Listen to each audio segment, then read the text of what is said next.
Hi there. Welcome to Hushed History Channel. Tonight, we're going to huddle together in the darkness of 536 AD, when the sun itself seemed to abandon humanity. Picture this. You're standing in what should be broad daylight, but the world around you is trapped in a sickly twilight that never lifts. The air tastes of sulfur and ash. Your crops are dying in July snow. And honestly, you probably won't make it through the next 18 months.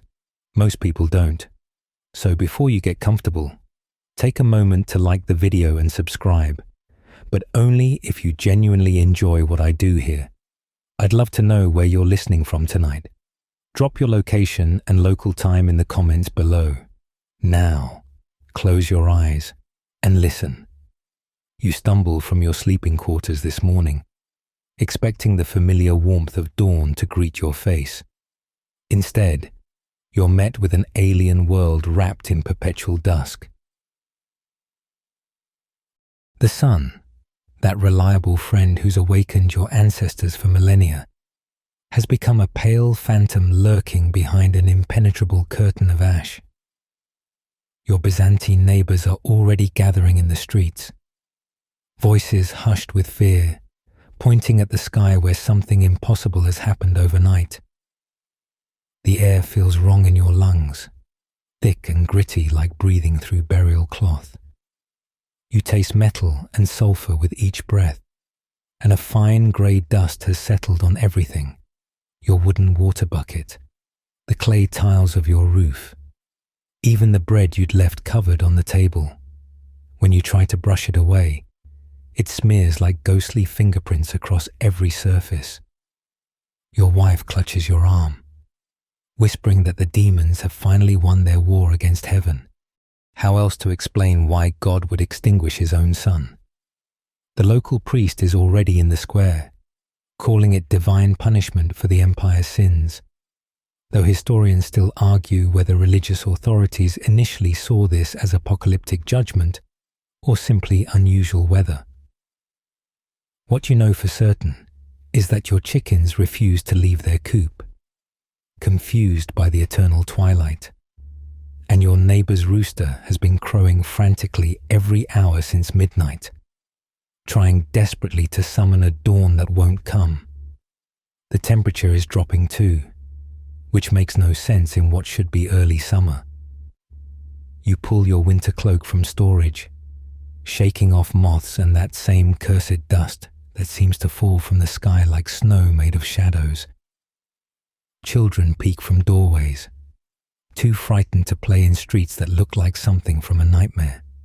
Even the usual morning merchants have abandoned their routes. Who wants to trade when it feels like the world is ending? You remember your grandfather's stories about the darkest storms, but this is different.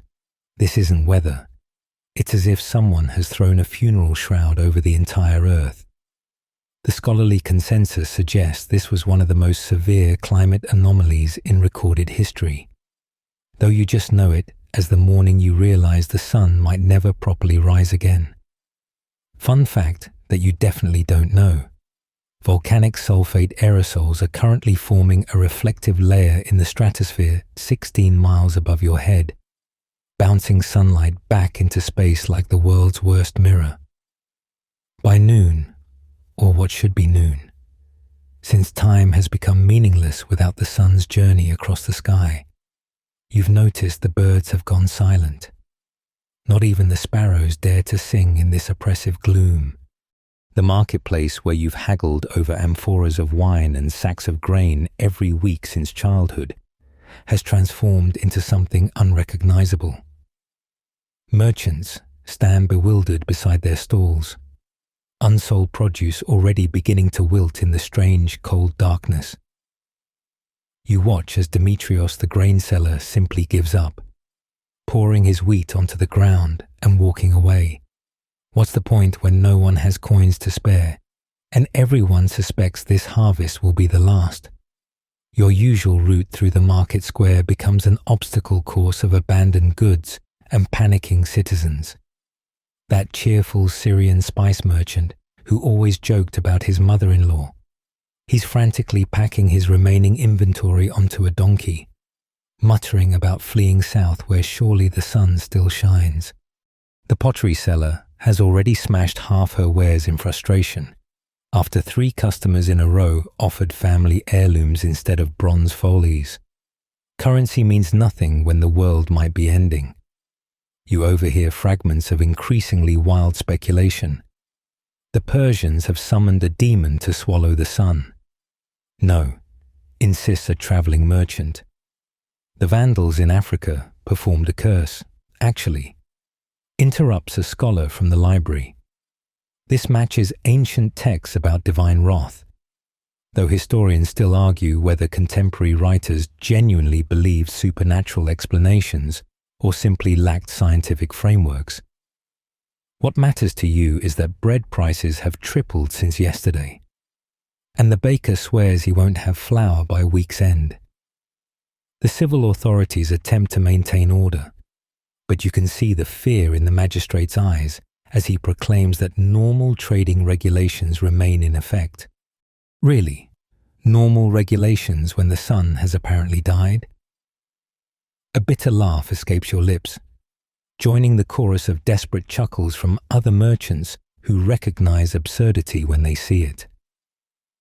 Some lesser-known historical records suggest local officials actually tried to fine merchants for excessive pricing during temporary atmospheric disturbance, as if bureaucracy could legislate away the apocalypse. Your favorite fishmonger pulls you aside, breath stinking of garlic and terror. His boats returned empty this morning. The fish have fled to deeper waters, spooked by the darkness. The sea itself has turned an ugly grey-green colour, like bronze left to tarnish. Even the Mediterranean, that wine-dark highway of empire, seems to have given up. He's selling his nets and moving inland, convinced that proximity to the cursed sea will only bring more suffering.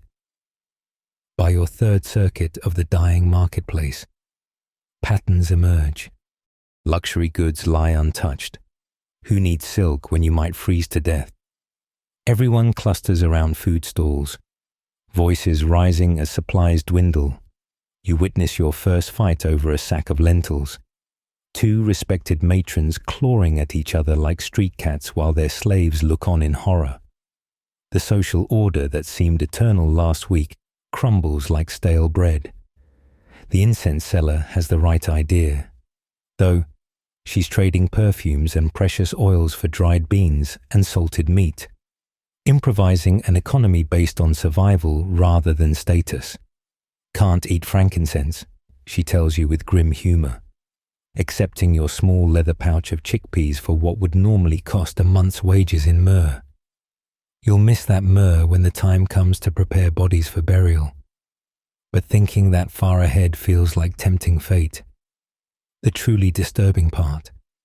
This is just day 1, your market, the beating heart of your district for 2 centuries, will never fully recover. Some merchants are already speculating about fleeing to Constantinople, where surely the emperor's presence will protect commerce. Sweet summer child thinking that the capital will fare even worse, with more mouths to feed and higher expectations to disappoint. But you don't know that yet. You just know that you need to get home with whatever food you can carry before this twilight madness gets worse.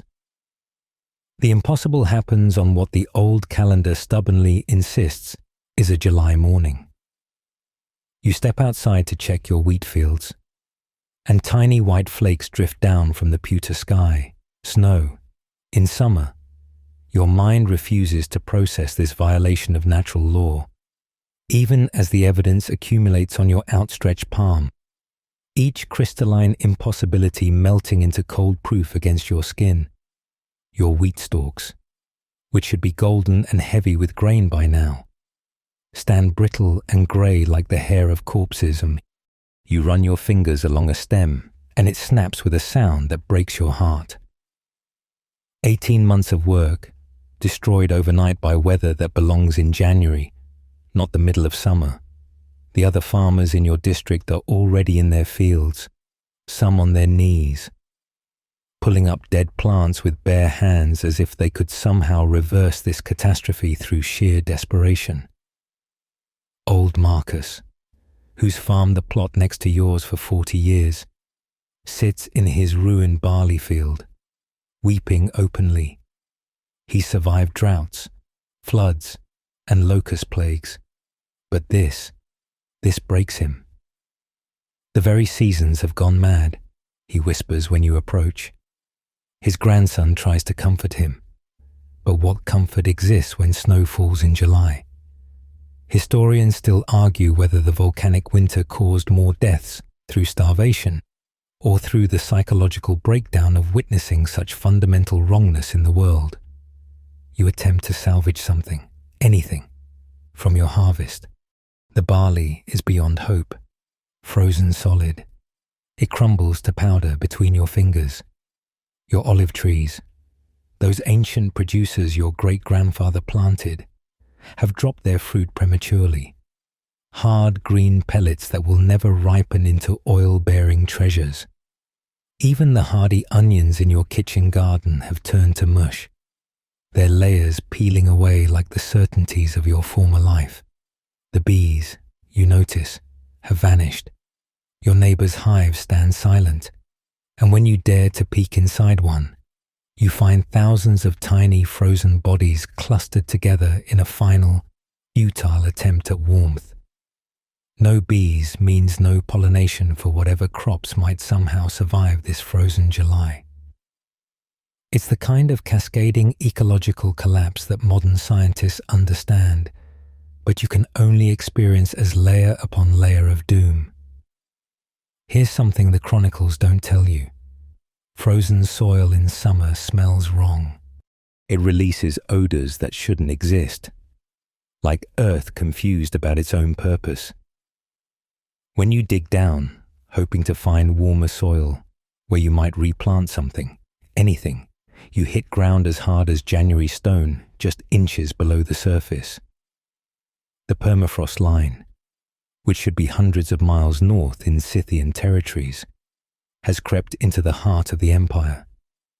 Your wife suggests burning offerings to Demeter, goddess of the harvest, even though the priests insist such pagan practices invite more divine wrath. You're desperate enough to consider it, but what would you offer? The failed wheat, the frozen olives? You settle for a prayer to Saint Demetrios instead, patron of Thessalonica, and conveniently, agriculture. Covering your bases, spiritually speaking, seems wise when the world has gone this mad. The village meeting that night feels like a funeral. Everyone shares the same story. Total crop failure. The winter stores, meant for December through February, must now last. How long? Nobody knows when summer might return. The elder suggests rationing immediately, 1 meal a day per person. The baker laughs bitterly. With what grain will he bake? The tanner mentions that, in extreme circumstances, boiled leather provides some nourishment. The fact that he's already thinking this way tells you everything about how quickly survival instincts override civilization. A traveling merchant from the north brings worse news. This isn't local. From Gaul to the Danube, snow falls on summer fields. The Rhine has ice flows in July, and northern barbarians are already moving south, fleeing something even worse than what you're experiencing. Whatever has broken the world, it's broken all of it. The ship arrives at your harbour like a floating coffin, its sails hanging limp in the still air that hasn't seen proper wind for weeks. You're hauling water from the communal well when someone shouts, and everyone rushes to see what maritime fool would dock during these cursed times. The answer becomes horrifyingly clear when the first sailor staggers down the gangplank, his neck swollen with grotesque bulges, his gait unsteady like a man already half dead. You've heard whispers from traders about a new sickness spreading through Egypt and the eastern provinces, but whispers didn't prepare you for this. The plague announces itself with theatrical flair, massive swellings in the groin, neck, and armpits that look like rotten apples pushing up under the skin. Some victims bleed from their eyes. Others babble in delirium about demons sitting on their chests. The lucky ones die within 3 days. The unlucky ones linger for a week, their bodies becoming teaching exhibits for a disease that seems designed by hell itself. Your harbour master, displaying either tremendous bravery or tremendous stupidity, approaches the ship to demand docking fees. He's dead within 4 days, those characteristic buboes turning his neck into a grotesque landscape of swollen lymph nodes. His assistant burns the body on the beach. Nobody wants plague corpses in the cemetery. The smoke mixes with the perpetual ash haze, creating an atmosphere that belongs in Hades, not your formerly pleasant coastal town. The mathematics of catastrophe multiply before your eyes. Famine weakens bodies, making them perfect hosts for disease. The volcanic winter drives rats indoors, seeking warmth, carrying their invisible passengers. Fleas jump from rodent to human with entrepreneurial enthusiasm.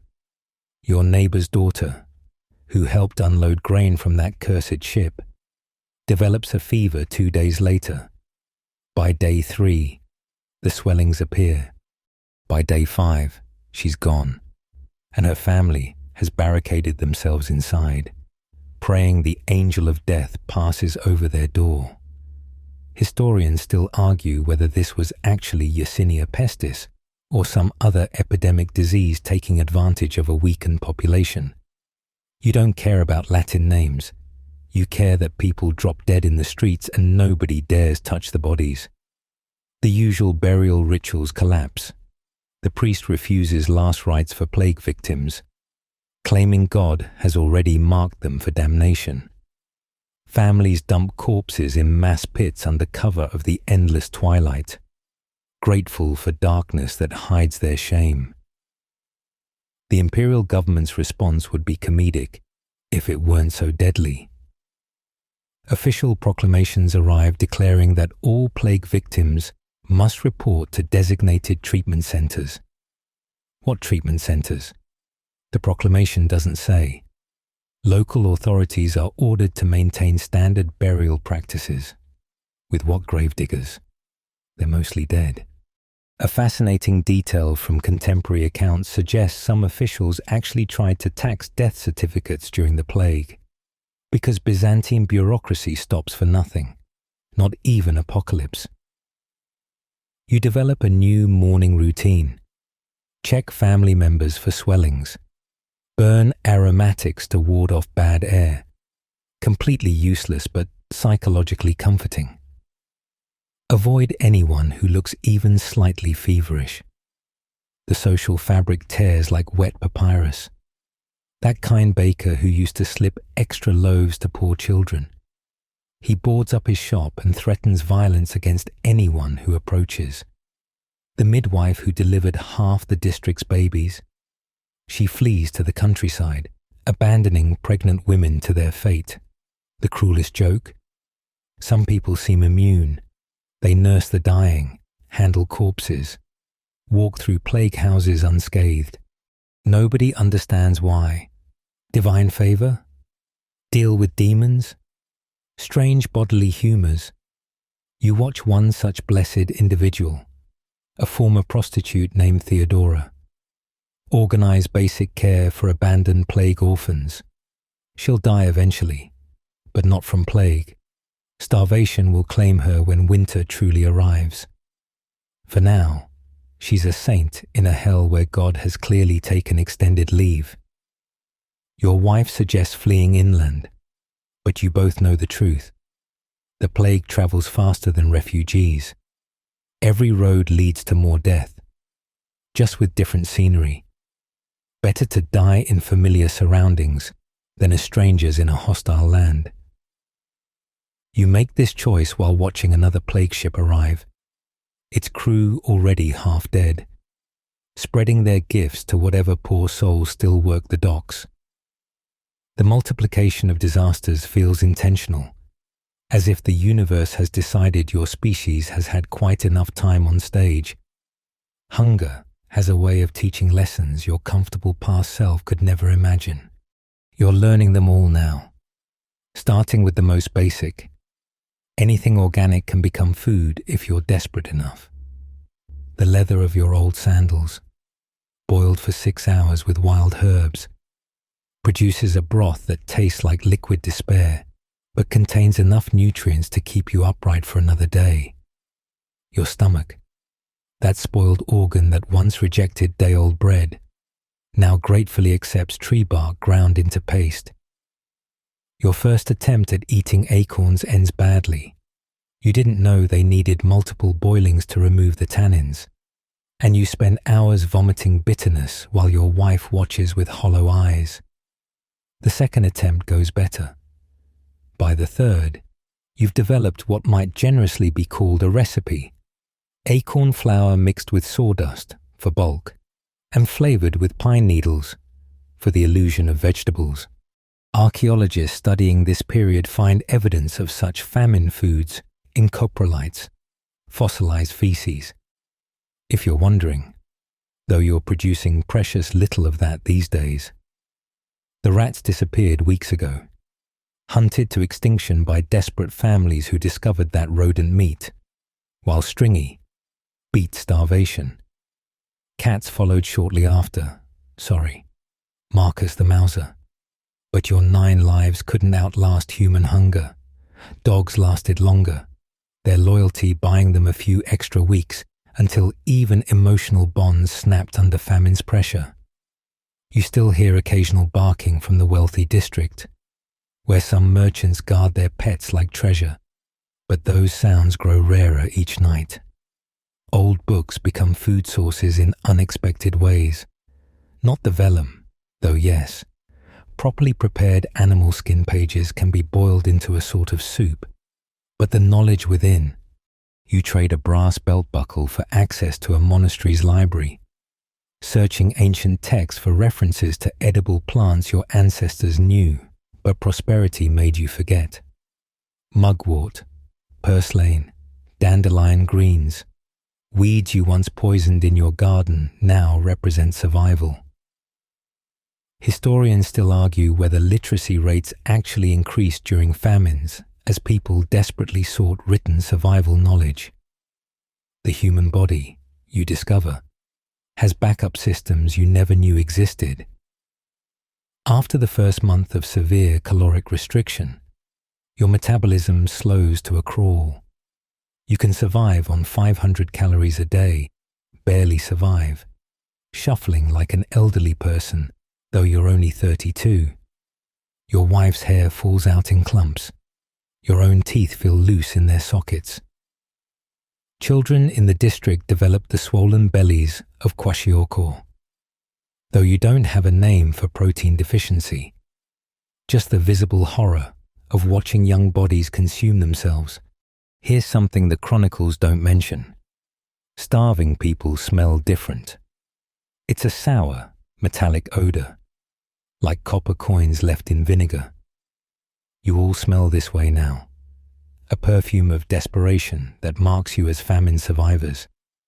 The wealthy, who still have hidden food stores, douse themselves in extra perfume when venturing out, but the contrast only makes them more obvious targets. Smart rich folks learn to affect the shambling walk of the hungry, to blend in with the skeletal crowd. Temperature drops make everything worse. Your body can't generate heat without fuel, so you're cold, constantly, bone-deep cold that no amount of clothing fully addresses. Families sleep in piles like puppies, sharing whatever warmth their depleted bodies can produce. The elderly and infants die first, unable to maintain core temperature on bark soup and leather broth.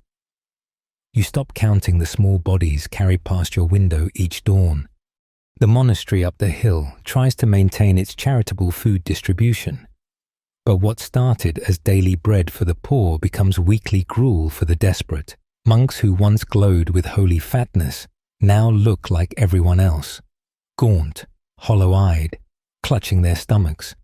One young brother, driven mad by hunger, is caught eating tallow candles from the chapel. They don't punish him. Everyone understands. The sin of gluttony has become the most abstract of concepts when a handful of weevil-infested grain represents unimaginable luxury. You develop a famine cookbook in your head. Pine bark bread. Strip only from the east side of trees, where sap runs strongest. Roasted grasshoppers. Catch them in the eternal twilight when they're sluggish. Bone marrow soup. Crack every bone twice, then boil the fragments. Your grandmother would weep to see what her recipes have become. But your grandmother lived in a world where the sun rose properly each morning. The ash clouds writhing across the perpetual twilight sky have become humanity's newest divination tool. Your neighbor swears she sees the shape of a 7-headed dragon devouring the sun, the beast of Revelation, obviously, come to announce the end times. The baker's widow glimpses armies of angels battling demons in the roiling grey masses. You mostly see clouds that look like clouds, but admitting this feels like confessing spiritual blindness, so you nod along when others share their apocalyptic visions. Every religion suddenly finds itself vindicated and condemned simultaneously. Christians quote Matthew's warnings about the sun being darkened and the moon not giving light. Clearly, this is the second coming's opening act. The few remaining pagans mutter about Ragnarök, the Norse end times when Fenrir swallows the sun. Jewish merchants cite Talmudic prophecies about darkness preceding the Messiah. Even the Zoroastrians, those fire worshippers from the East, seem smugly satisfied that their eternal battle between light and darkness has taken such a literal turn. The theological creativity would be amusing if people weren't dying over it. A mob stones an elderly woman who suggests that darkness might be natural phenomena rather than divine punishment. Heresy most foul when everyone can plainly see God's wrath made manifest. Street preachers multiply like mushrooms in damp darkness, each proclaiming their particular recipe for salvation. Flagellants whip themselves bloody in the main square, their screams mixing with calls to repentance. You step around the blood puddles on your way to search for food, wondering if their God appreciates the offering or just finds it messy. Dreams become currency in this nightmare economy. People trade food for interpretations of their nighttime visions, desperate for any hint about when the sun might return. A self-proclaimed prophetess sets up shop in the old temple of Minerva, reading divine messages in the patterns of falling ash. She predicts the darkness will last 40 months, oddly specific, suspiciously biblical, but people cling to any timeline that suggests an eventual end. Historians still argue whether such folk prophets genuinely believed their visions or simply found a profitable niche in humanity's terror. The really disturbing development? New cults spawning like plague boils. The Ashers believe that darkness is humanity's natural state, and the previous sun was the aberration. They paint their faces grey and conduct midnight rituals welcoming eternal twilight. The solar penitents claim the sun will return only when enough people have suffered adequately. They helpfully provide suffering services for a modest donation. The breathless ones practice suffocation rituals, believing that dying in the ash-dark air grants immediate paradise. You watch their converts carried away and wonder if they might have the right idea. Here's a detail contemporary accounts skip. Religious panic smells like unwashed bodies and incense mixed with raw fear sweat. Every church, temple, and shrine reeks of it as desperate crowds pack in for marathon prayer sessions. The priests run out of holy oil within days, but continue blessing people with empty gestures. What else can they do? Admit that their intercessions bounce off the ash ceiling unheard. The smart clergy pivot to emphasizing suffering's spiritual benefits, much easier to sell when everyone's already miserable. Your own faith, whatever it was before, morphs into something unrecognizable. You find yourself praying to any deity who might listen: Christ, Jupiter, your grandmother's kitchen spirits, that weird fish god the Phoenicians left a statue of down by the harbor. Theological consistency feels like a luxury from the before times, when you could afford to be picky about your salvation. Now you're spiritually promiscuous, offering devotion to anyone who might punch a hole in the ash sky. The children adapt fastest, as children do. They invent new games about ash angels and darkness demons, turning cosmic horror into playground entertainment. You overhear them singing a counting rhyme about how many dead rats it takes to bring back the sun. Answer: 7 times 70, which sounds biblical enough to be true. Their casual acceptance of apocalypse as the new normal breaks your heart more than any street preacher's doomsday shrieking. Local authorities try maintaining order by banning excessive religious gatherings, defining excessive as more than 50 people or involving animal sacrifice. Both restrictions fail immediately. The governor himself is caught participating in a mystery cult ritual involving a black rooster and prayers to Mithras. Nobody arrests him. When the world ends, jurisdiction becomes philosophical. You're all just frightened primates howling at the darkness, whether you do it in churches or chicken coops. The tax collector arrives at your door like a character from a particularly dark comedy, his official robes hanging loose on his famine-shrunk frame, still clutching his bronze tablet listing what you owe the empire. The annual grain levy, he announces with the mechanical certainty of a man whose world has narrowed to this one impossible task. You almost laugh. Grain levy? Your fields are frozen graveyards, but the empire's machinery grinds on, demanding its due from citizens who are boiling leather for soup. Emperor Justinian, safe in his Constantinople palace, or so you assume, news travels slowly through this twilight world, has apparently decided that catastrophic volcanic winter doesn't excuse anyone from their fiscal obligations. The official proclamation, read in the forum by a herald who looks ready to faint from hunger, explains that maintaining the empire requires sacrifice from all citizens. Sacrifice. As if you haven't sacrificed enough watching your children's ribs emerge like ladder rungs beneath their skin. Your neighbor Marcus actually tries to pay his taxes with the last of his seed grain. The fool still believes next season will bring normal planting weather. The tax collector accepts it with the same emotionless efficiency he'd display in better times. Marcus's wife screams at him that night, a sound that carries through your thin walls.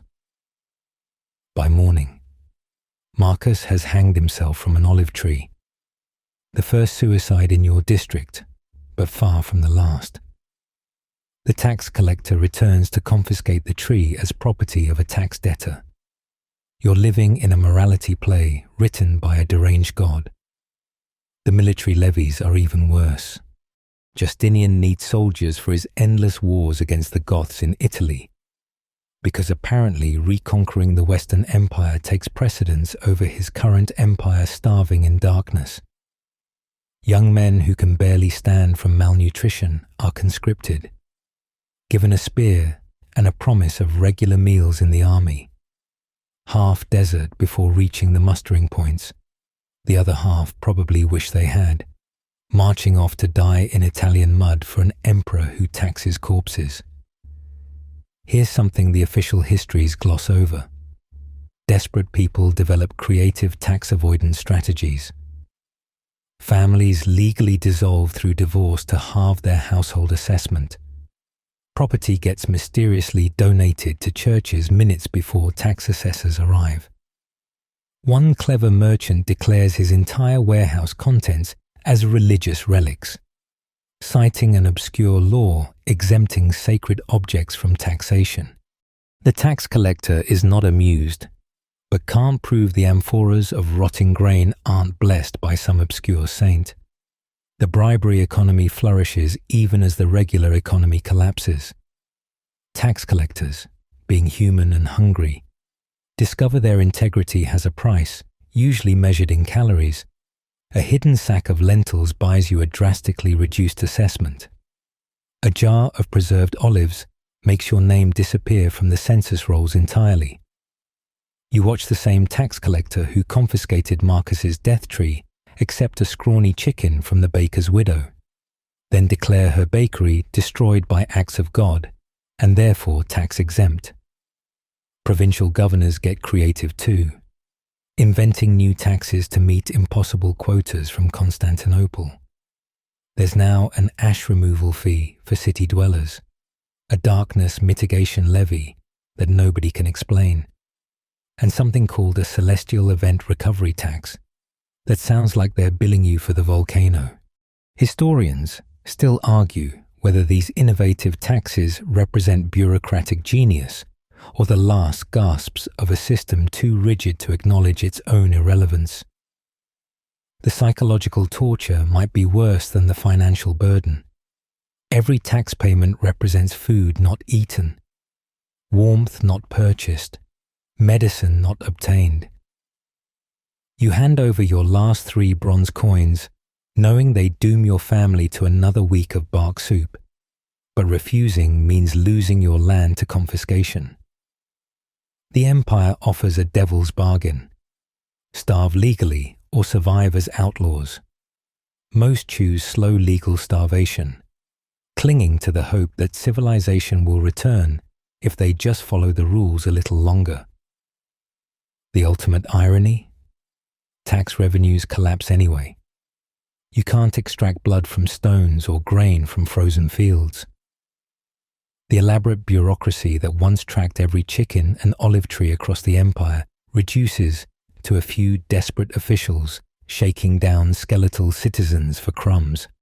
In the formerly wealthy district, you hear they're paying taxes with family heirlooms, silver plates and golden jewelry disappearing into government coffers that will never translate into government services. The empire eats its own tail while the sky stays dark. The Gothic warriors appear on your district's outskirts like wolves drawn to a wounded deer, their approach announced by the smoke of burning outlying farms. These aren't the organized military forces you've heard about in imperial propaganda. These are desperate men, as hungry and frightened as you, but with better weapons and fewer scruples about using them. The eternal twilight that broke your world has broken theirs too, driving them from their northern territories in search of anything edible. Your first glimpse of them comes while you're stripping bark from a pine tree at the forest edge. 3 riders emerge from the grey haze, their horses skeletal but still terrifying to someone who's been on foot since your mule became dinner 2 months ago. They wear furs and leather, practical warmth rather than barbarian costume, and their leader has the intelligent eyes of a man calculating whether you're worth robbing. You freeze, bark-stripping knife pathetic in your hand, until they apparently decide you're too poor to bother with and move on toward richer targets. The town militia, such as it is, consists of old men, boys, and whoever else couldn't flee or die fast enough to avoid conscription. Your defensive walls, impressive in your grandfather's time, have gaps where people stole stones for emergency shelters. The captain of the guard, a wine merchant who inherited the position when the previous 5 captains died of plague, tries drilling his scarecrow soldiers with spears that shake in malnourished hands. It would be comedic if it weren't your only defense against people who've been fighting for survival their entire lives. When the first real raid comes, it's almost anticlimactic. No epic battle, no heroic defense, just confused skirmishing in the dark streets as Goths pour through the gaps everyone knew about but nobody could fix. They're after food stores, not glory, and they know exactly where to look. The monastery's hidden grain cache, the governor's private warehouse, the Jewish merchant's root cellar that everyone pretended not to know about, all emptied with professional efficiency while the militia flails uselessly in the wrong parts of town. Here's what the chronicles written in Constantinople won't tell you. Some locals helped the raiders. That widow whose son was conscripted last month, she guides Goths to the tax collector's house. The farmer whose land was confiscated for back taxes, he points out which wells haven't been poisoned by ash. Loyalty to the empire becomes a luxury nobody can afford when the empire has spent 2 years squeezing its last drops of blood from dying citizens. Historians still argue whether this represents treasonous collaboration or pragmatic survival adaptation. The Goths aren't monsters, just men whose own children are starving. One raider, finding nothing but empty pots in a house, leaves his own meager ration of dried meat for the skeletal children cowering inside. Another teaches a local boy how to set snares for the few remaining birds. Fair payment for information about which districts have already been picked clean. These small mercies complicate the narrative of barbarian savagery your priests have been preaching. Violence erupts only when desperation meets desperation. A Gothic scout discovers the baker's emergency stash, 2 sacks of mouldy barley hidden under floorboards, and the baker's family fights with the fury of people defending their children's lives. The resulting bloodbath leaves 3 Goths and the entire family dead, their blood mixing with scattered grain on the floor. You help bury the bodies, Gothic and Roman together, because in death everyone looks equally starved. The raids establish a horrible rhythm. Goths sweep through, taking what little remains. Survivors scatter to the countryside. A few weeks pass. Some food trickles back through trade or scavenging, and the Goths return like a harvest tax nobody voted for. Some districts develop pragmatic arrangements, leave offerings at specific locations, and raiders pass by without entering homes. It's protection money paid to people who can't actually protect anything, but at least it's predictable. The strangest development: Gothic families following their warriors, not as camp followers but as fellow refugees, women and children, as ash-covered and hunger-pinched as your own, setting up temporary settlements just outside town. Their babies cry the same thin wails as Roman infants. Their elderly die of the same cold and starvation. The eternal twilight has erased the boundary between civilized and barbarian, leaving only different groups of humans dying at slightly different rates. You have no way of knowing that 2,500 miles away, in what future historians will call El Salvador, a volcanic mountain named Ilopango has just finished vomiting 84 cubic kilometers of pulverized rock into the stratosphere.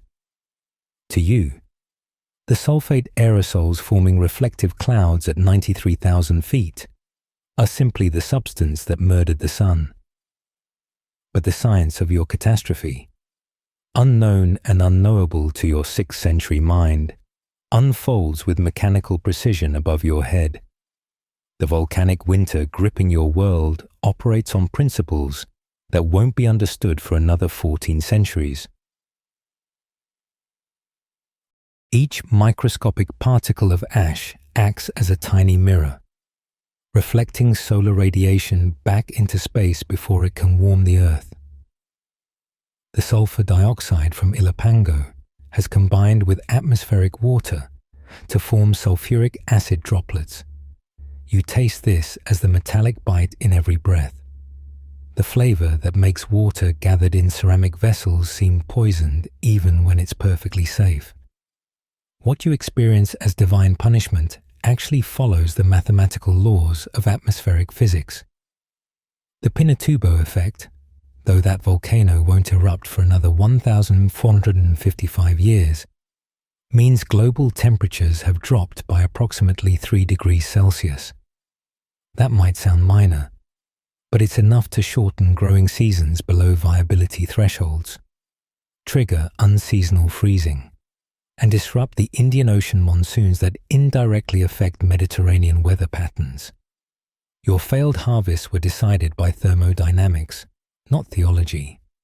The really fascinating part, which you notice without understanding, is how the volcanic winter creates its own weather.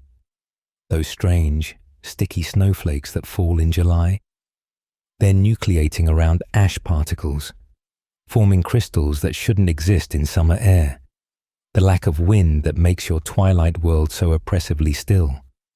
That's the reduced temperature differential between equator and poles, weakening the jet stream. Even the increased plague mortality has a volcanic connection. Sulfur compounds suppress immune responses in mammals, making your weakened population even more vulnerable to Yersinia pestis. Historians still argue whether Ilopango alone caused your catastrophe, or if multiple eruptions created a volcanic double tap. Ice cores from Greenland and Antarctica show massive sulfur spikes in 536 CE, but the exact source remains disputed. Some evidence suggests an Icelandic eruption preceded Ilopango, or perhaps Krakatoa had an earlier tantrum than its famous 1883 explosion. What matters to you is that somewhere, the Earth itself opened its mouth and screamed, and now you're living in its echo. The biological cascade effects would fascinate a modern ecologist, but simply mystify you. Plants, struggling without adequate photosynthesis, produce fewer defensive compounds, making them more vulnerable to the few insects that survive the cold. Trees under stress release different chemical signatures, confusing the remaining pollinators. The soil temperature changes alter bacterial activity, reducing nitrogen fixation just when plants need every possible nutrient. You know only that everything grows wrong or not at all. Your body, too, responds to the volcanic winter in ways medieval medicine can't explain. Vitamin D deficiency from reduced sunlight causes your bones to ache and your children's legs to bow. Seasonal affective disorder, though you call it the darkness madness, drives suicide rates to unprecedented levels. The constant particulate irritation triggers chronic respiratory inflammation that makes every breath a labor and every cough a potential death sentence when combined with malnutrition. Here's a detail that connects your suffering to deep time. The ash falling on your fields contains traces of elements formed in stellar cores billions of years ago. The iron that reddens some ash particles was forged in a dying star. The sulfur now poisoning your atmosphere cycled through countless organisms before being locked in rock, waiting for Ilopango to return it to the sky. Your catastrophe is cosmic recycling on a scale that would humble you even more if you could comprehend it. The volcanic winter also creates unexpected electromagnetic effects on the ionosphere, disturbed by the massive injection of conductive particles, produces unusual aurora displays even at Mediterranean latitudes. You see these as divine portents, sheets of sickly green light rippling across the ash-darkened sky. Actually, they're solar particles interacting with volcanic aerosols in ways that would delight a plasma physicist, but terrify a 6th century farmer convinced the heavens themselves are decomposing. What future scientists will find most remarkable is how precisely tree rings record your suffering. Each microscopic growth band from 536 CE shows the signature of catastrophe: narrow rings, unusual cell structure, chemical traces of stress. Trees in Scandinavia, California, Chile, and Siberia all tell the same story. Something terrible happened to the entire planet. You're living through an event so profound it's being written into the wood itself. A testament that will outlast your empire by millennia. The Chinese chroniclers, writing with brushes in courts you can't even imagine, record the same impossible darkness. Yellow dust rained like snow. They write of 536 CE, watching their own crops fail beneath an ash-shrouded sky.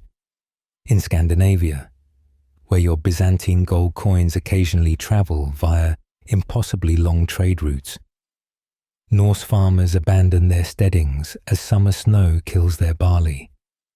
The entire planet shivers in synchronized misery, though you'll never know how universal your catastrophe has become. From Ireland's monasteries, where monks have just begun illuminating manuscripts, comes word that the sun gives no more light than the moon. Their careful annotations in the margins of holy texts mention cattle dying where they stand. Frozen in July pastures, the Aboriginal Australians, whose oral histories stretch back incomprehensibly far, will encode this year into song lines as the time when the rainbow serpent hid beneath the earth. Every human culture on earth is simultaneously crafting its own explanation for why the world broke.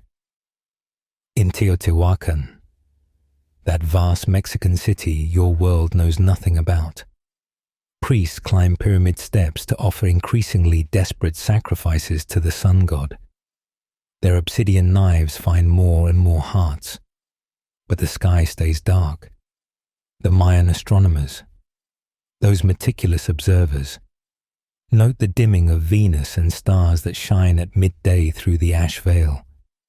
Their long count calendar will remember this as a time when the gods turn their faces away, requiring recalculation of cosmic cycles. Your small Byzantine town feels like the entire suffering world, but it's just one pustule on a planetary infection. Japanese court records describe unseasonal frost that killed the rice, and darkness at noon requiring lamps. The Gupta Empire in India watches monsoons fail as volcanic aerosols disrupt air currents half a world away from their source. African kingdoms south of the Sahara record oral histories of the year when the rains forgot their season and the sun became a ghost. The economic collapse ripples through trade networks like disease through a body. Silk Road caravans find no buyers for luxury goods when everyone needs food. The frankincense roots from Arabia wither. Who burns expensive incense when they can barely afford lamp oil? Ships rot in harbours from Britain to Ceylon, their captains unwilling to navigate in the perpetual twilight that makes stars invisible and coastlines treacherous. Your local market's death is just one cell in a dying organism of global commerce. Here's what really happened. Earth's first truly global economic system, built on Roman roads and Chinese silk, Indian spices and African gold, collapsed in roughly 18 months, and the complex interdependencies that let Baltic amber reach Egyptian queens and Roman wine flavor Chinese banquets turned from strength to weakness when every link in the chain broke simultaneously. Historians still argue whether globalization made the catastrophe worse by spreading dependencies or better by allowing some resource sharing. The demographic apocalypse defies precise calculation, but probably killed between 25 to 50% of the human species. China's population drops by millions according to tax records. European settlements vanish from archaeological records like they never existed. Entire Native American cultures will leave only mysterious abandonments that future archaeologists will puzzle over. You're living through one of humanity's great bottlenecks, a pruning of the species as severe as any ice age. Nature itself reels drunkenly through broken patterns. Migratory birds arrive at breeding grounds to find frozen tundra in what should be summer. Whale pods beach themselves, their echolocation possibly confused by the altered acoustic properties of ash-filled air. In the Amazon, not that you know it exists, the reduced sunlight triggers a massive die-off of canopy trees, releasing carbon that will be detectable in ice cores centuries later. The catastrophe writes itself into every ecological system on Earth. The strangest global synchronicity. Similar social responses across cultures that have never contacted each other. Everywhere, humans blame themselves and their sins. Everywhere, new cults arise promising salvation through suffering. Everywhere, the powerful extract resources from the powerless until systems collapse. It's as if humanity has a default catastrophe response program, and volcanic winter activated it from Ireland to Indonesia. Your isolation feels complete in this dark twilight, but you're actually more connected to the rest of humanity than ever before, united in suffering, synchronized in starvation, globally coordinated in catastrophe. The Turkish nomads on the steppes, the Axumite traders in Africa, the Polynesian navigators in the Pacific, all look up at the same darkened sky and wonder if the world is ending. In a sense, it is the world of 535 CE. That interconnected prosperity your grandparents knew is gone forever. What emerges from this darkness will be fundamentally different, though you'll probably not live to see it. The first underground shelters are born from desperation rather than planning. Old Dimitri, the stone mason, starts it by expanding his root cellar into adjacent soil, claiming he's just looking for more storage space. Within a week, half your district has borrowed picks and shovels, and the earth beneath your neighborhood becomes a warren of interconnected caves. You dig at night, though night and day have lost distinction in this eternal twilight, passing buckets of soil hand to hand like ants building a colony. Your own family's cave begins modestly, just a hollow scooped beneath your house floor where the earth stays marginally warmer than the frozen surface. But as others dig, you connect, creating passages that let neighbors share heat, resources, and the simple comfort of not dying alone. The irony doesn't escape you. Romans, the great builders of above-ground monuments, reduced to burrowing like the Christians you once persecuted in their catacombs. The social reorganization underground follows no imperial blueprint. That pompous magistrate who lauded his position over everyone. He's down here too, his authority meaningless when survival depends on sharing body heat. The Syrian merchant family, once shunned for their foreign ways, becomes essential because they remember techniques for underground water collection from their desert ancestors. Your new underground democracy operates on simple principles. Contribute or leave, share or starve, work together or die separately. Children adapt fastest. As always, they navigate the tunnel networks like they were born to it, carrying messages between family clusters, playing elaborate games of hide and seek in the darkness. You've appointed them as fire watchers, their young eyes better at spotting dangerous smoke build-up from the small dung fires that provide your only warmth. One clever girl invents a system of tin can alarms to warn of tunnel collapses, saving 3 lives in the first week alone. The engineering challenges would fascinate a Roman architect if any were left to consult. Ventilation becomes critical. Too many air holes and you lose heat. too few and you suffocate. Drainage proves equally vital after groundwater floods the Juliana's family's shelter, drowning 2 elderly members who couldn't escape fast enough.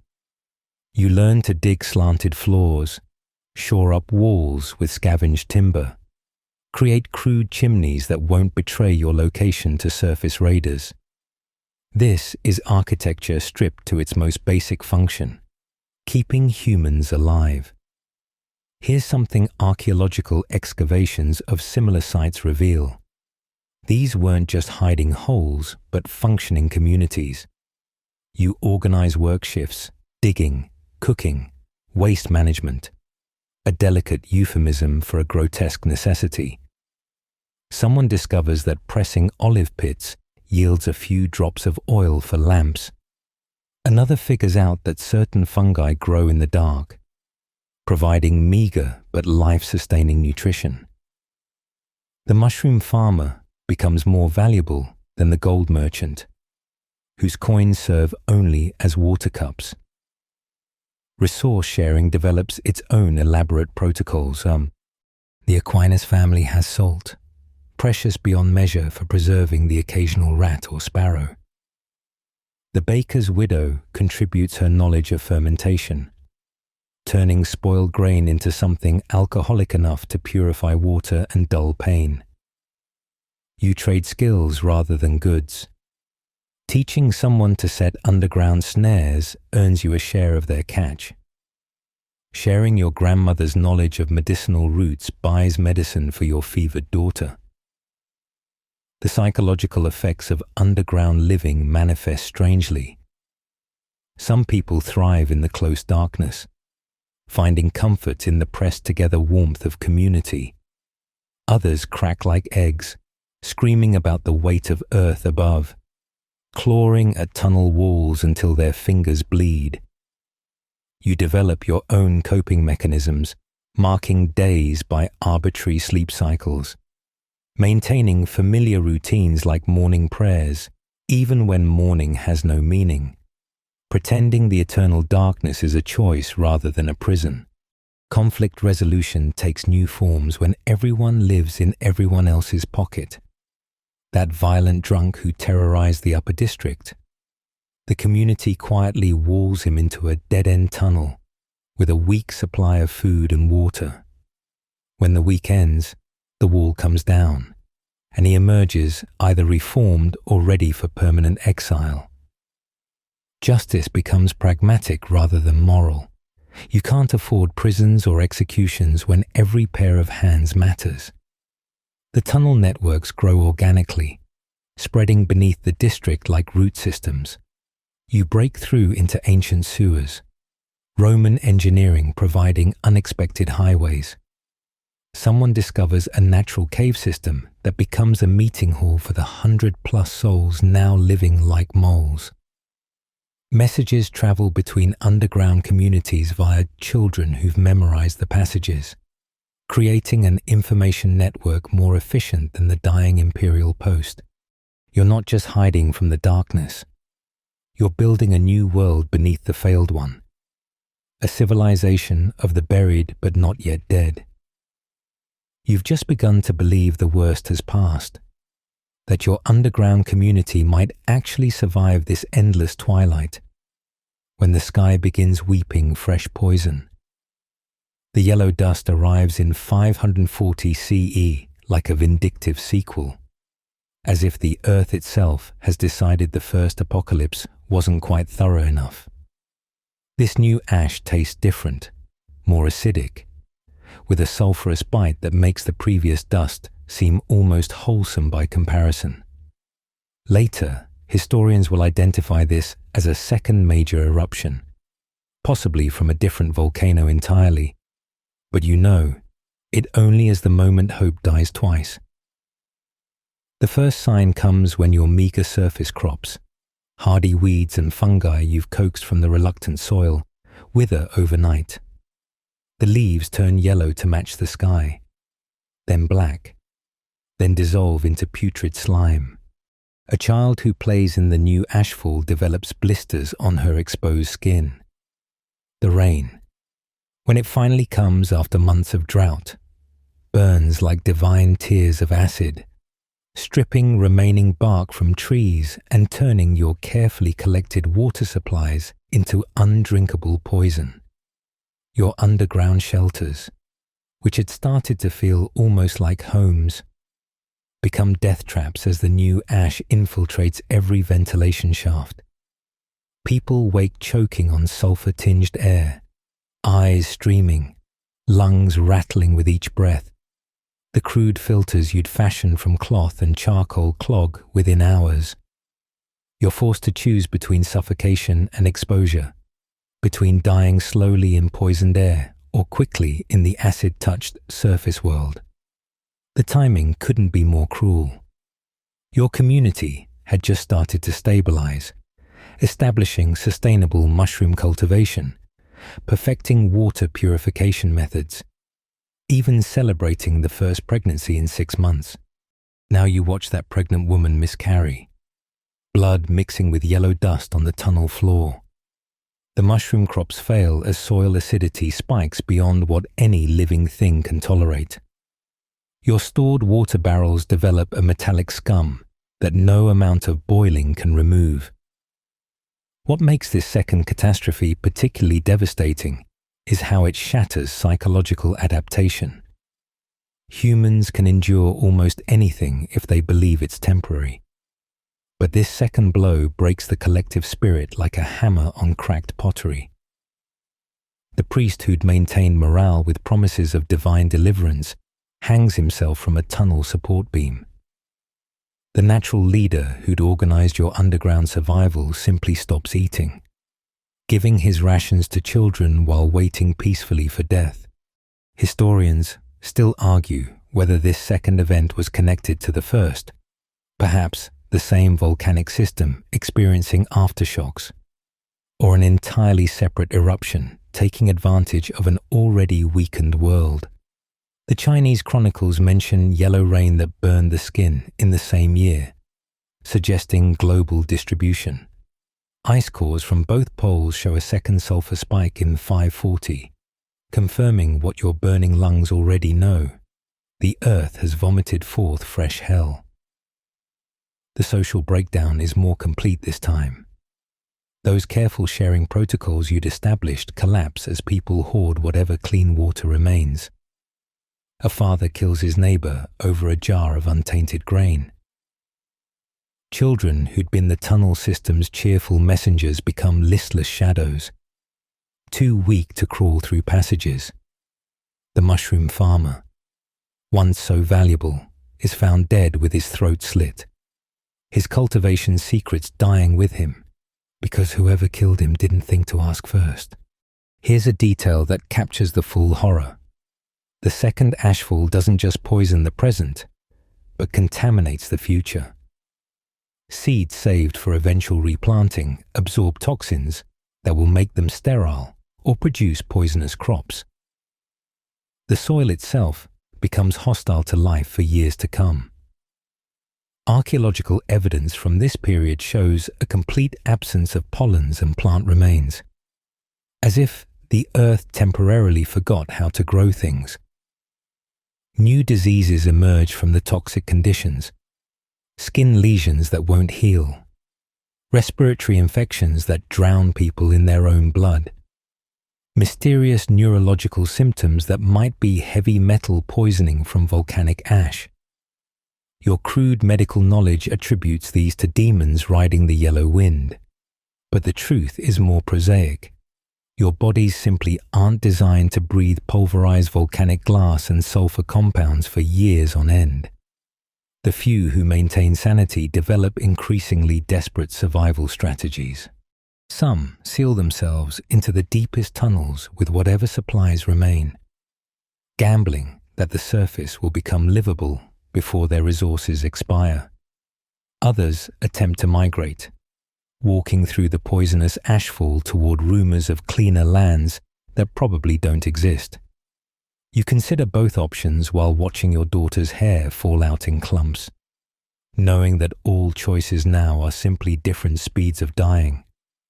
The old gods die harder than humans, but they die nonetheless. You watch your neighbor take her household shrine to Jupiter, 3 generations of devotion in carved marble, and smash it for material to shore up a collapsing tunnel wall. The priests of the old temples, those few who haven't fled or starved, find their congregations evaporating like morning dew in this endless twilight. Who needs Zeus the Sky Father when the sky itself has become your enemy? Why pray to Demeter for harvest that will never come? Christianity spreads through your underground warrens like spores through damp wood, but it's a strange, feverish version that would horrify the bishops in Constantinople. Christ becomes a suffering God for suffering people, twisted into apocalyptic shapes by desperation. New prophets emerge weekly, each claiming direct visions. Jesus told them the darkness would lift if everyone fasts for 40 days. Impossible when you're already starving. Or that salvation requires baptism in the acidic rain, which causes chemical burns. Or that true believers must eat only ash to prove their faith, resulting in predictable intestinal agony. The really fascinating transformation happens at the edges where religions blur together. That Syrian merchant who kept his foreign gods. His Baal worship suddenly makes sense to Romans who've watched the sun die. Maybe we need a stronger solar deity. The Gothic Christians bring their own Arian heresies, claiming Christ was created rather than eternal, which somehow seems more believable in a world where even gods can apparently perish. Jewish mysticism flowers in the darkness as Kabbalists claim to decode the disaster's meaning in Scripture's numerical patterns. One entrepreneurial cult leader synthesizes everything into what she calls the Church of the Ash-Marked.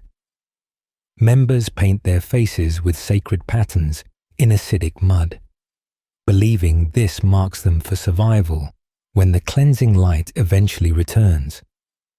They practice a syncretic mix of Christian communion, using mushroom wine and rat meat. Pagans sacrifice, burning precious fuel as offerings, and invented rituals involving synchronized breathing to share the burden of poisoned air.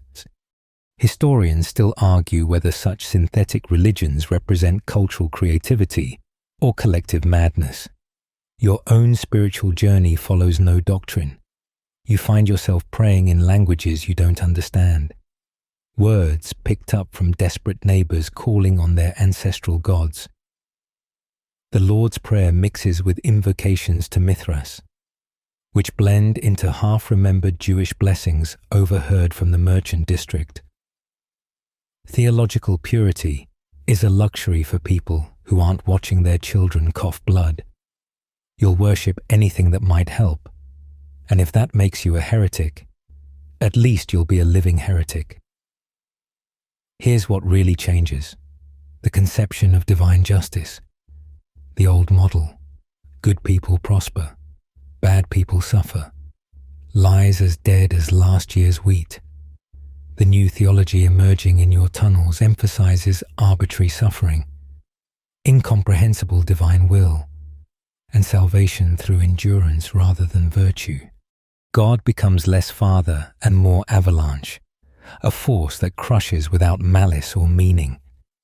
The priest who adapts fastest to this theology draws the largest crowds, offering no comfort except the acknowledgement that comfort was always an illusion. The fertility cults experience brief revival as people desperately try to encourage life in any form. You participate in one ritual involving the last pregnant woman in your district, everyone touching her belly and chanting half-remembered prayers to goddesses whose names blur together: Isis, Mary, Cybele. Who cares as long as the baby lives? It doesn't, born too early, lungs too weak for the poisoned air, another small corpse for the growing underground catacombs you've designated for the dead. Material religious culture transforms or vanishes. Gold crosses and silver ritual implements get melted down for trade. Sacred texts become fuel for cooking fires. Better to burn holy words than watch children freeze. One memorable evening, a mob discovers the bishop hoarding communion wine and beats him nearly to death before someone points out they could drink the wine instead. The resulting communal intoxication produces more genuine religious feeling than months of formal prayer. The strangest development: children inventing their own religions based on half-understood fragments of adult theology. They worship the Tunnel Mother who protects from cave-ins, perform elaborate rituals to appease the ash demons, create their own saints from deceased playmates. Their theological innovations spread to desperate adults who'll try anything. Your daughter's invented prayer to the star-hidden angels become standard in 3 tunnel systems after seeming to coincide with finding an uncontaminated water source. By the time this dark year ends, your district's religious landscape resembles nothing from the before times. Churches stand empty above ground while tunnels echo with hybrid prayers. The empire's official Christianity continues in name only, a hollow shell animated by habit rather than faith. What thrives is raw, desperate spirituality that cares nothing for orthodoxy and everything for survival. You've become a theological scavenger, picking useful bits from humanity's collective spiritual corpse to build something that might see you through another day. The moment arrives without fanfare, just another grey morning in your 18th month of twilight, when someone shouts from a ventilation shaft, "Look, look!" The excitement in the voice, an emotion you'd forgotten existed, draws everyone capable of movement toward the surface. You emerge squinting, your tunnel-adapted eyes watering, to see something impossible, an actual break in the ash clouds, and through it, the ghost of blue sky, the sun, when it finally shows itself properly, is still weak, a pale disk rather than the blazing orb of memory. But it's undeniably there, real light, not the perpetual grey filtered through volcanic ash, touches your skin for the first time since the world ended. You watch grown men fall to their knees weeping. Women hold children up toward the light like offerings, your own tears mixing with the omnipresent dust on your cheeks. The astronomical body you'd taken for granted your entire previous life has become a returning deity worthy of worship. Nature responds faster than humans. Within days of the first real sunlight, you notice tiny green shoots pushing through the poisoned soil. Weeds, mostly, the hardiest of plants. But after existing on mushrooms and bark soup, weeds look like emerald miracles. Birds return gradually. Confused sparrows and crows investigating the wasteland that was once their territory. A rabbit appears near the old market square, so unexpected that people gather to stare at it like some mythical beast. Nobody tries to catch it. After surviving the darkness, even rabbits deserve their chance. The ash clearing process isn't linear. Some days bring blessed sunshine, others return to the familiar gloom, as if the sky can't quite decide whether to heal. You learn to read the subtle signs, wind patterns that predict clear days, the particular quality of morning light that suggests afternoon visibility. Your body, starved for vitamin D for so long, soaks up every photon greedily. Sunlight becomes a medicine you dose yourself with carefully. Knowing too much too fast brings its own problems. Snow blindness from eyes adapted to darkness. Severe sunburn on skin, gone pale as cave fish. The soil begins its slow rehabilitation. Rain, no longer acidic enough to burn, washes away the top layers of toxic ash. Earthworms, those humble engineers, return from whatever deep refuges saved them, beginning their patient work of restoration. You plant test crops with seeds hoarded like gold, a few beans here, some barley there, watching with held breath to see if the earth remembers how to nurture life. The first successful sprouting brings celebration greater than any harvest festival from the before times. Historians still argue whether the volcanic winter cleared gradually due to natural atmospheric processes, or if a third volcanic event actually helped by disrupting the stable ash layers. You don't care about mechanisms. You care that sometimes now you can see your shadow, that ice no longer forms inside your shelter, that children born in darkness are finally seeing the world in color. The psychological recovery might be slower than the atmospheric one, but at least it's begun. The human exodus from underground happens gradually. First, people just visit the surface for hours at a time, like tourists in their own former lives. Then temporary shelters appear, crude huts built from salvaged materials, but built under open sky. The tunnel networks don't empty immediately. They've become emotional security blankets as much as physical shelters. Many families maintain both above and below homes for months, hedging their bets against the sky's trustworthiness. Here's what surprises everyone: how much knowledge was preserved in those dark months. The mushroom cultivation techniques, the water purification methods, the 1,000 small innovations born of desperate necessity. These don't disappear with returning sunlight. Your community has been transformed by trauma into something more resilient, if also more damaged. Children who learn to navigate in darkness have spatial intelligence their parents lack. Adults who survived on 500 calories a day have metabolisms permanently altered. The returning sun illuminates a transformed landscape. Your city, once proud with marble facades and bustling commerce, looks like ruins from a lost civilization, which, in a way, it is. Buildings stand roofless where people burned beams for warmth. The harbour sits empty of ships, its docks cannibalized for construction material. But green things grow in the cracks, and that's enough for now. The aqueduct still partially functions, a testament to Roman engineering. The Forum, filled with ash-enriched soil, has become an impromptu garden where anyone can plant. Recovery isn't uniform or fair. Some who hoarded resources emerge relatively healthy, while generous souls lie in the catacombs. The children show the starkest disparities. Some bounce back with youth's resilience while others bear permanent marks, stunted growth, curved spines, teeth lost to malnutrition. You see these differences every day, but try not to think about them too hard. Justice is another luxury for societies that aren't focused on simple survival. For now, it's enough that the sun rises, that plants grow, that the human experiment continues despite the Earth's attempt to cancel it.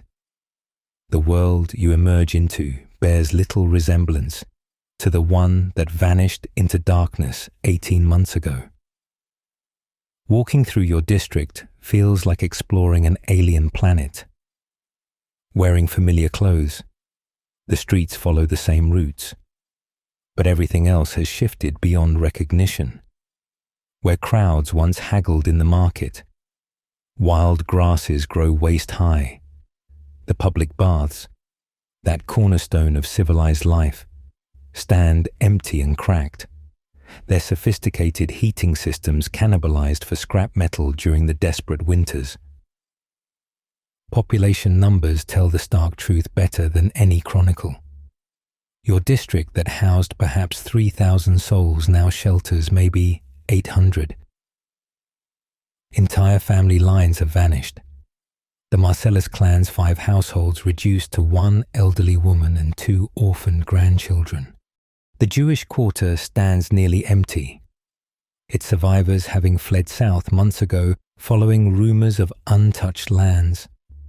The Gothic settlements outside town walls have become ghost camps, their occupants either dead or dispersed to regions unknown.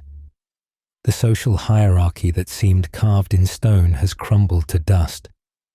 That aristocratic woman who wouldn't acknowledge your existence before, she now trades labor for food like everyone else, her soft hands finally learning the weight of a hoe. The former slave who survived by knowing which roots were edible has become a respected teacher, his knowledge worth more than any patrician bloodline. Children orphaned by catastrophe form new family units based on survival skills rather than surnames. The girl who can trap rats adopts the boy who knows water purification, creating pragmatic households that would have horrified traditional sensibilities. New economies emerge from necessity's forge. Money exists but means little. A bronze follis buys nothing if there's nothing to buy. Instead, you trade in calories and capabilities. An hour's labor digging irrigation ditches earns a meal. Teaching someone to identify edible plants grants access to their next successful foraging trip. The mushroom cultivation knowledge preserved from the tunnels becomes a cottage industry, with careful cultivators trading spawn for other essentials. Even storytelling has currency. Those who can entertain children while parents work earn their keep through narrative.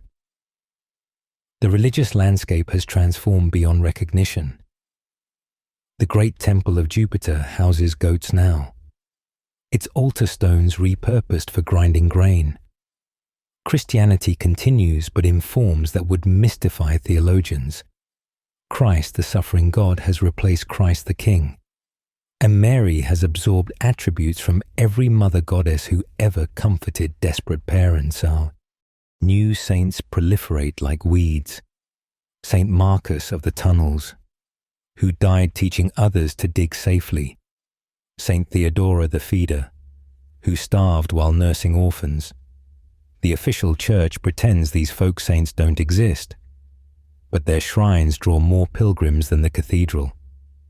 Historians still argue whether the catastrophe ultimately strengthened or weakened the Byzantine Empire. You see both arguments walking your streets. The empire's rigid structures proved too brittle for volcanic winter, shattering like ice under pressure. But from those shards, something new grows, tougher, more flexible, adapted to uncertainty. The survivors carry skills the old world never needed, reading weather patterns for ash signs, preserving food with minimal resources, building communities without traditional hierarchies. Your own family exemplifies these changes. Your daughter, who should have been learning weaving and household management, instead knows how to set snares, identify medicinal plants, and calculate calories per effort for various food sources. Your son, had he survived, would have inherited your trade. Instead, your nephew fills that role while also knowing tunnel engineering, mushroom cultivation, and basic field medicine learned from treating fellow survivors. Traditional gender roles dissolved in the darkness when anyone who could work had to work. The natural world itself seems different, though whether from actual change or shifted perception remains unclear. Colors appear more vivid after 18 months of grey. The green of new growth hurts your eyes with its intensity. Birdsongs sound almost supernatural after the long silence. Seasons reassert themselves but feel tentative, as if nature itself doesn't quite trust the stability. You plant crops with fingers crossed, never quite believing the sun will stay constant through a full growing season. What you've lost can never be recovered, not just the dead, but entire ways of life. The casual assumption that tomorrow would resemble today, that children would outlive parents, that hard work guaranteed survival, all these comfortable illusions burned away in the volcanic twilight. What remains is harder, but perhaps more honest. The knowledge that civilization is a thin veneer over chaos, that the earth itself can turn hostile without warning, that humans endure not through strength, but through stubborn adaptability. You stand in what was once the forum, now part garden, part graveyard, part gathering space for your reduced community. The marble statues have fallen, their faces worn smooth by acidic ash, but between the toppled columns, bean plants climb toward the trustworthy sun. Children who survived the darkness chase each other through ruins, their laughter strange and wonderful in the open air. The Byzantine Empire continues, wounded but breathing. Your world has ended and begun again, and you're here to witness both, carrying forward hard-won knowledge into an uncertain but possible future. And now, as you stand in that transformed forum, watching life slowly return to a wounded world, let your breathing deepen and your mind settle. The story of 536 AD fades gently, like morning mist dissolving under a finally trustworthy sun. Those desperate tunnels, that poison sky, the taste of bark soup and mushroom wine, let them drift away into history where they belong. You're safe in your own bed, in your own time, where the sun rises reliably and food waits in your kitchen. The volcanic winter can't touch you here. Feel your body relaxing into comfortable warmth, so different from the bitter cold of that ancient catastrophe. Your breathing comes easy and clean. No ash to clog your lungs, no sulfur to burn your throat. The only darkness around you is the gentle kind that brings rest, not the terrifying twilight that lasted 18 months. You survived the story, just as humanity survived the reality, emerging changed but continuing. Let the last images fade, green shoots pushing through ash, children learning to laugh again, communities rebuilding with hard-won wisdom. History settles back into its proper place, distant, finished, unable to harm you. You're here, you're safe, you're warm. The catastrophes of the past remain in the past, their lessons learned, their terrors diffused by time. Sleep now, if sleep is calling.